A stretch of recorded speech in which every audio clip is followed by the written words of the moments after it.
बच्चों में भी संस्कार के बीज बोने का एक समय है। कब? तो चाणक्य कह रहे हैं लालयेत पंचवर्षाणि दशवर्षाणि ताड़येत। जब तक बच्चा 5 साल का हो तब तक उससे खूब प्रेम करो, खूब प्रेम करो, जितना प्रेम है अंदर सब लुटा दो उस पर। लेकिन जैसे ही 5 साल का पूरा हो जाए, फिर 5 साल से और 15 साल के बीच यानी उन 10 सालों तक दशवर्षाणि ताड़येत, उससे कठोर परिश्रम करवाओ, उसे परिश्रम करना सिखाओ, उसके जीवन में संस्कार के बीज बो, क्योंकि वही समय है जिस समय बीज बोने का समय है। आजकल समस्या क्या है, जब बच्चे 15 साल से बड़े हो गए, अब हो गए 18 के, 20 के, 25 के, 30 के, तब माता पिता आते हैं हमारे पास, महाराज जी इसको कुछ समझाइए। अब क्या समझाएं? अरे भैया वो तुम्हारी नहीं सुनता तो हमारी क्या सुनेगा बोलो। फिर लोग रोते हैं, महाराज हमारा बेटा ऐसा हो गया, बेटी ऐसी हो गई, घर ऐसा हो गया, परिवार ऐसा हो गया। समय है संस्कार के बीज बोने का। कब?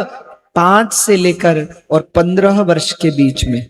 उस समय उन्हें कथा में ले जाओ, उस समय उन्हें सत्संग में ले जाओ, उस समय उन्हें मंदिर ले जाओ, उन्हें मंदिर में भगवान की पूजा अर्चना करना सिखाओ, संतों की, गुरुजनों की सेवा करना सिखाओ। फिर देखो चमत्कार। एक बार 5 से लेकर और 15 वर्ष के बीच में यदि आपने बच्चे के जीवन में जो संस्कार बिठा दिए वो उसके साथ जीवन भर रहेंगे। 5 साल से और 15 साल के बीच में यदि आपने उसे सत्संग में लगा दिया, कथा कीर्तन में भी लगा दिया, भगवान की पूजा करने में लगा दिया, गुरुजनों के, संतों की सेवा करने में लगा दिया, माता पिता की सेवा में लगा दिया, बड़ों की सेवा में लगा दिया, अब मैं निश्चय से कहता हूं यदि उस समय में उसके जीवन में भगवान की भक्ति आ गई तो फिर जीवन में कभी उसके जीवन में नशा नहीं आएगा, दुराचार नहीं आएगा, वो बच्चा व्यसनी नहीं होगा, उसका जीवन सुधर जाएगा। आज समाज में मुझे देखने को मिल रहा है माता पिता व्यस्त हैं और बच्चे, कोई नशा कर रहा है, कोई कैसी कैसी वृत्तियां बच्चों में हो गई।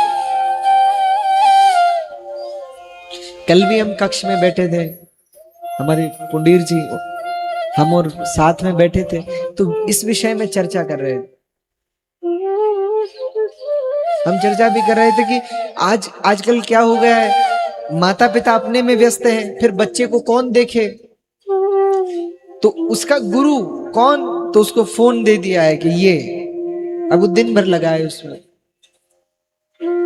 उसका मानसिक विकास नहीं होगा, शारीरिक विकास नहीं होगा। दूसरा, वो फोन पर लगा है, पता नहीं क्या कर रहा है।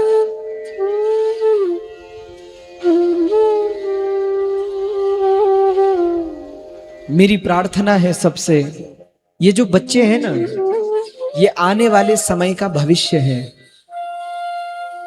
यही कल सेवा करेंगे आपकी।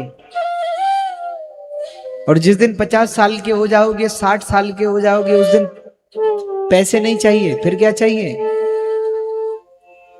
अच्छा मुझे एक बात बताओ, 60 साल के जिस दिन हो जाओगे उस दिन आपको कैसा बेटा चाहिए? ऐसा बेटा चाहिए जिसके पास खूब पैसे हो, खूब पैसे हो, पर तुम्हें न पूछे, पैसे तो दे पर ना तुम्हारा सम्मान करे, ना तुम्हें पूछे? या तुमको ऐसा बेटा चाहिए कि भले ही पैसे उसके पास कम हो पर माँ बाप का सम्मान करे, घर में आए अतिथियों का सम्मान करे, बड़ों का सम्मान करे, भगवान की पूजा करे, सदाचारी हो, उसमें कोई व्यसन ना हो, कोई नशा ना हो? कैसा बेटा चाहिए? पैसे वाला या संस्कार वाला? संस्कार वाला चाहिए। मेरी प्रार्थना है, आज हर माँ राम जैसा बेटा चाहती है, पर जिसको राम जैसा बेटा चाहिए भैया उसको पहले कौशल्या बनना पड़ेगा। जब तक स्वयं हम दशरथ और कौशल्या नहीं बनेंगे तब तक राम जैसा बेटा घर में नहीं होगा। भगवान राम जैसा बेटा उसी के घर में होगा जो पहले खुद दशरथ कौशल्या बनेगा। तो अपने बच्चों को समय दीजिए, उनको संस्कार दीजिए। ऋत्वाग ऋषि कह रहे संसार में धन्य कौन है? धन्यास्ते मानवो लोके धन्यास्ते मानवो लोके सुपुत्रो यद गृहे स्थितः। ऋत्वाग ऋषि कह रहे हैं वो लोग धन्य है, धन्यास्ते मानवो लोके। कौन? बोले सुपुत्रो यद गृहे स्थित, जिनके घर में सुपुत्र होता है वो माता पिता धन्य है, वो कुल धन्य है, वो परिवार धन्य है। जिस घर में श्रवण कुमार जैसा बेटा हो, प्रहलाद जैसा बेटा हो, जिस परिवार में भगवान श्री राम जैसा बेटा हो, परिवार धन्य है, वो घर धन्य है। मेरी प्रार्थना है, अब आप पर निर्भर है कि आप अपने बच्चों को कैसा बना रहे, आप उन्हें राम बना रहे हो कि रावण बना रहे हो। इसलिए अपने बच्चों को समय दीजिए।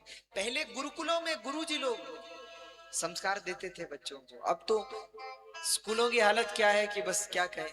आजकल के स्कूलों की हालत ये है, देखो भौतिक शिक्षा तो बहुत है, भौतिक शिक्षा का तो वर्धन हो रहा है, समाज में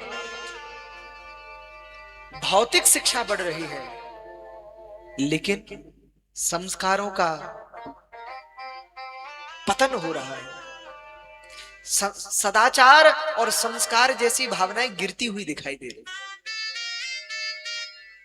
मेरी प्रार्थना है सभी से, आप अपने बच्चे को एक अच्छा डॉक्टर बनाइए न बनाइए, आप अपने बच्चे को एक अच्छा इंजीनियर बनाइए न बनाइए, आप अपने बच्चे को एक अच्छा एक अधिकारी बनाइए न बनाइए, लेकिन मेरी प्रार्थना है आप अपने बच्चे को पहले एक अच्छा मनुष्य जरूर बनाइए। उसमें मानवता हो, मानवता नहीं होगी तो उसका ज्ञान भी संसार का दोहन करेगा।